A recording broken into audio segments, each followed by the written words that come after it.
আজকের এই ভিডিওতে আমি আপনাদেরকে দেখাবো হাতে থাকা মোবাইল ফোনটি দিয়ে কিভাবে আপনারা একটি পুরাতন ইউটিউব চ্যানেল ডিলিট করতে পারেন। আমরা অনেকে রয়েছি অযথা একটি ইউটিউব চ্যানেল খুলে টেস্ট করি যে আমরা আসলে ইউটিউব চ্যানেল খুলতে পারি কিনা, কিন্তু দেখা যায় যে কিছুদিন আমরা চ্যানেলটা খুলে রাখি কিন্তু আমরা চ্যানেলটাতে কাজ করতে পারি না বা ভিডিও আপলোড দিতে পারি না। সো দেখা যায় যে এভাবে আমাদের অনেকগুলো ইউটিউব চ্যানেল জমা হয়ে যায় আমাদের মোবাইল ফোনে। সো আজকের এই ভিডিওতে আমি আপনাদেরকে দেখাবো যে আপনার হাতে থাকা মোবাইল ফোনটি দিয়ে একটি ইউটিউব চ্যানেল কিভাবে পার্মানেন্টভাবে ডিলিট করতে পারেন।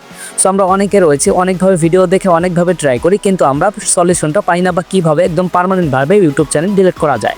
সো চলুন বেশি কথা না বলে আপনাদেরকে দেখিয়ে দেই যে একটি ইউটিউব চ্যানেল পার্মানেন্টভাবে ডিলিট করবেন কিভাবে।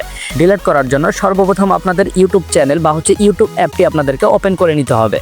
ইউটিউব অ্যাপটি ওপেন করার পরে এখান থেকে নিচে দেখতে পারবেন প্রোফাইল একটি আইকন রয়েছে, এখানে একটা ক্লিক করে দিবেন। এখান থেকে আপনারা দেখতে পারবেন যে সুইচ অ্যাকাউন্ট নামে একটা অপশন রয়েছে, এখানে আপনারা ক্লিক করে দিবেন। এখানে ক্লিক করে দেওয়ার পরে একটু লোড নিয়ে আপনাদের যতগুলো ইউটিউব চ্যানেল বা জিমেল রয়েছে সবগুলো এখানে শো করবে। আপনি এখান থেকে যে ইউটিউব চ্যানেলটা ডিলিট করতে চাচ্ছেন সেটি আপনি সিলেক্ট করে নেবেন। সিলেক্ট করে নেওয়ার পরে এখান থেকে দেখতে পাচ্ছেন যে আমি একটি ইউটিউব চ্যানেল খুলে রেখেছিলাম, এটি আমার কোনো কাজে লেগেনি, এজন্য এটা আমি ডিলিট করে দিব।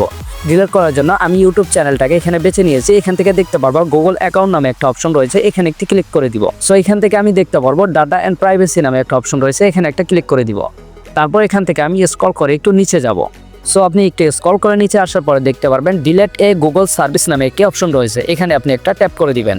এখানে ট্যাপ করে দেওয়ার পরে আপনাকে বলবে আপনার অ্যাকাউন্টটি ভেরিফাই করার জন্য বা আপনার ফোনে যে স্ক্রিন লকটা রয়েছে সেই স্ক্রিন লকটা দিবেন, অথবা প্যাটার্ন থাকলে সেখান থেকে আপনি ফিঙ্গারপ্রিন্টটা দিয়ে নেবেন। দেওয়ার পরে কিছুক্ষণ অপেক্ষা করবেন, এখান থেকে লোড নিয়ে নেবে। লোড নেওয়ার পরে দেখতে পারবেন আপনাকে এখানে তিনটা অপশন দেখাচ্ছে, তিনটি অপশন থাকবে download your data, YouTube, Gmail. So এখান থেকে আমরা যেহেতু আমাদের ইউটিউব চ্যানেলটা ডিলিট করতে চাচ্ছি, সেখান থেকে আমরা এই যে ইউটিউবের পাশে যে রয়েছে একটু ডিলিট আইকন, এখানে আমরা একটা ক্লিক করে দেব। তার আগে এখানে দেখে নেবেন যে আপনার ইউটিউব চ্যানেলে কতগুলো ভিডিও আছে এবং এইখানে আপনার ভিডিওর সংখ্যাগুলো দেখাবে। সো আমার এই ইউটিউব চ্যানেলে কোনো ভিডিও নেই, যার কারণে এখানে কোনো সংখ্যা দেখাচ্ছে না। সো আমি এখান থেকে কি করবো, এই যে ডিলিট যে অপশনটা রয়েছে এখান থেকে আমি ডিলিট অপশনে একটা ক্লিক করে দিব। সো এখানে ক্লিক করে দেওয়ার পরে আমার সামনে দুইটা অপশন চলে আসবে। এখান থেকে আমি নিচে যে অপশনটা রয়েছে এই অপশনের যে অ্যারো আইকনটা রয়েছে এখানে একটা ক্লিক করে দিব। এইখানে আমাদের পারমিশন চাবে। সো এখান থেকে আমরা এই দুই পারমিশনটা দিয়ে নেব এবং এখানে ফাঁকা বক্সগুলো আমরা পূরণ করে দিয়ে এখান থেকে দেখতে পারবো ডিলিট মাই কন্টেন্ট, এখানে আমরা একটা ক্লিক করে দিব। দেন এখানে আমাদেরকে বলবে আমাদের জিমেল নামটা দেওয়ার জন্য। সো আমাদের উপরে এইখানেই দেখতে পারবেন যে জিমেল নামটা রয়েছে, এই জিমেল নামটা আপনি এখানে টাইপ করে দিয়ে নেবেন। সো আমরা এখান থেকে জিমেলটা দিয়ে নিলাম। দেওয়ার পরে এখানে দেখতে পারবো ডিলিট মাই কন্টেন্ট, এখানে একটা ক্লিক করে দিব। তারপরে দেখতে পারবেন যে কিছুক্ষণ অপেক্ষা করার পরে দেখতে পারবেন যে ম্যানেজ ইউর ইউটিউব কন্টেন্ট, এখানে লেখা রয়েছে your content is being delete. So আপনার কন্টেন্টগুলো দেন আপনার ইউটিউব চ্যানেল যতগুলো হিস্টোরি রয়েছে এবং আপনার চ্যানেল সহকারে সব কিছু ডিলিট হয়ে গিয়েছে। সো এখানে আপনাদেরকে একটি কথা বলে নিই, অনেকে মনে করতে পারেন যে আমাদের জিমেলটা কি রয়েছে নাকি ডিলিট হয়ে গিয়েছে। সো এখানে আপনাদেরকে আমি বলে থাকবো বা আপনারা দেখবেন যে আমাদের ইমেলটা কিন্তু এখনো রয়েছে বা জিমেল রয়েছে, আমাদের জিমেল কখনোই ডিলিট হবে না।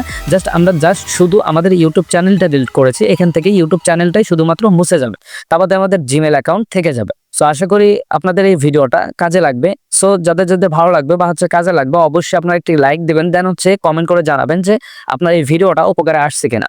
সো সবাই ভালো থাকুন, সুস্থ থাকুন, পরবর্তী ভিডিও খুব শীঘ্রই আসছে। আল্লাহ হাফেজ।